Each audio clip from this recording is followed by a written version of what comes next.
You know, I only make these rant videos about the current product when something's really getting to me, but I cannot get it out of my head how empty the build-up to WrestleMania 41 has felt so far, especially compared to the last couple of years. Back in Vince's day, we sometimes used to get WrestleManias where the build-up was lackluster, to say the least, but the show itself ended up being really good. The one that stands out to me is 31, which is one of my favourites of all time, but you wouldn't have expected it to be so good from the build-up.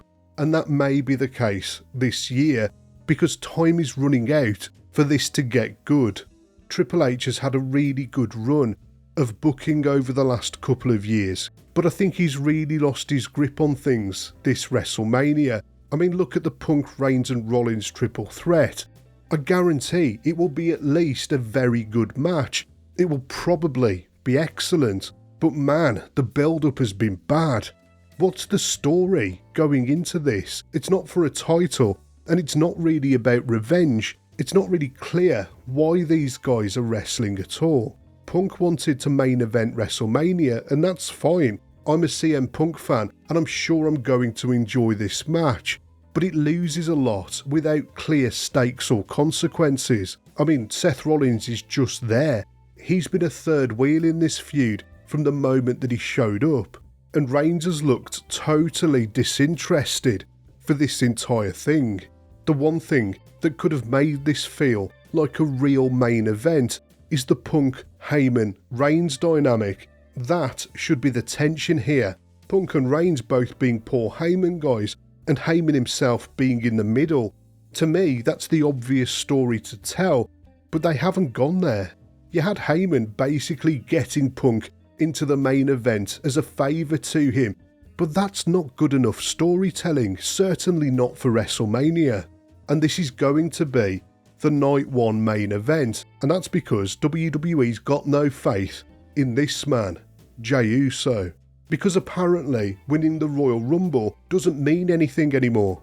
Jey won the Rumble, and that should have been a huge moment. The kind of win that makes someone feel like a proper main eventer. But he didn't, because from the second he won, WWE made it clear that he wasn't the priority. It used to be a big deal to win the Royal Rumble. It meant main eventing WrestleMania and fighting for the biggest prize in the company. But this World Heavyweight Championship isn't fooling any of us. It's basically at the same level as the Intercontinental title.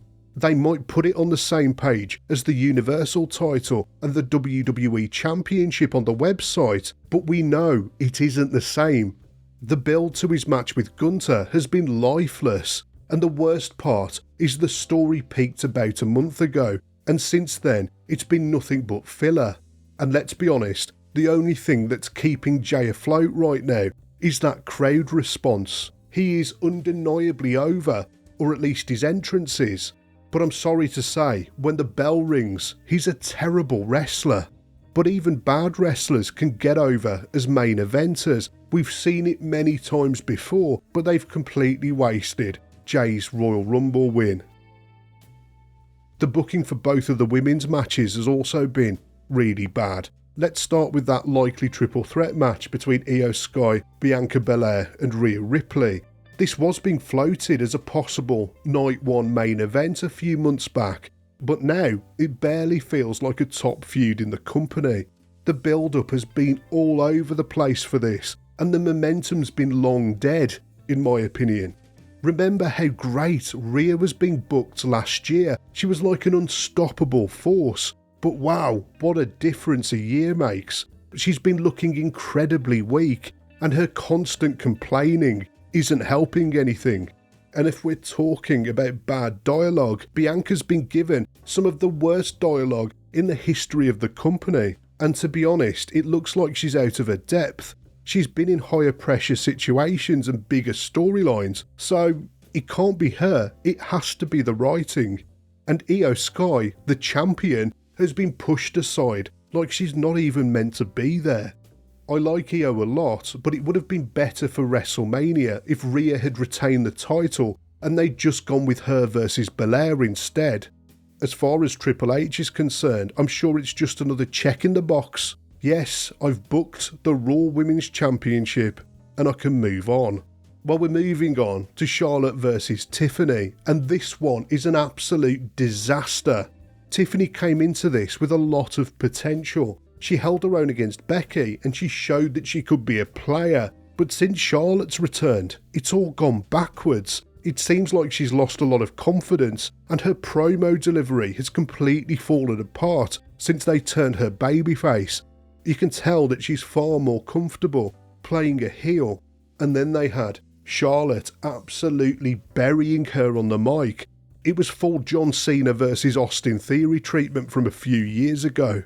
This is supposed to be like a star-making moment for Tiffany, but the way they've built it up, it already feels like she's lost. If she wins the match, it'll feel unearned, and if she loses, it'll feel like she was never ready in the first place. And then there's Cody versus Cena, and this should have been such an easy story to tell. The easiest story on the entire card, in fact. John Cena turns heel, sides with The Rock, and targets the face of the company. You shouldn't need to overthink that. But somehow, WWE managed to botch the build-up. It's like they've been making it up as they go along, rather than having a big, overarching plan to begin with. Cena cut those two promos and said absolutely nothing. He started blaming the fans, even though they've been cheering him for literally years by this point, and Cody's reaction didn't help either. Cena attacked him at the Elimination Chamber, and the next week he's coming out smiling. And to make matters worse, The Rock has just vanished. I mean, this guy's on the TKO board of directors. Last year, we thought we'd never see the back of him. I do not want him around all the time, but he could have been a really interesting part of this feud, and I think we all expected him to have a bit more to do with it. But credit where it's due, this week's Raw finally delivered something worth paying attention to. Cena finally explained himself, and it's the first time the feud has actually felt personal.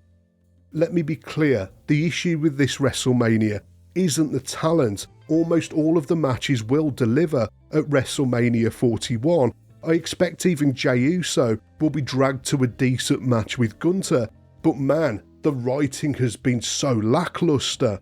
Everything about this road to WrestleMania feels either overthought or painfully safe. There's no sense of urgency behind any of it. Triple H has brought stability to WWE's booking over the last few years, but stability without direction is just coasting.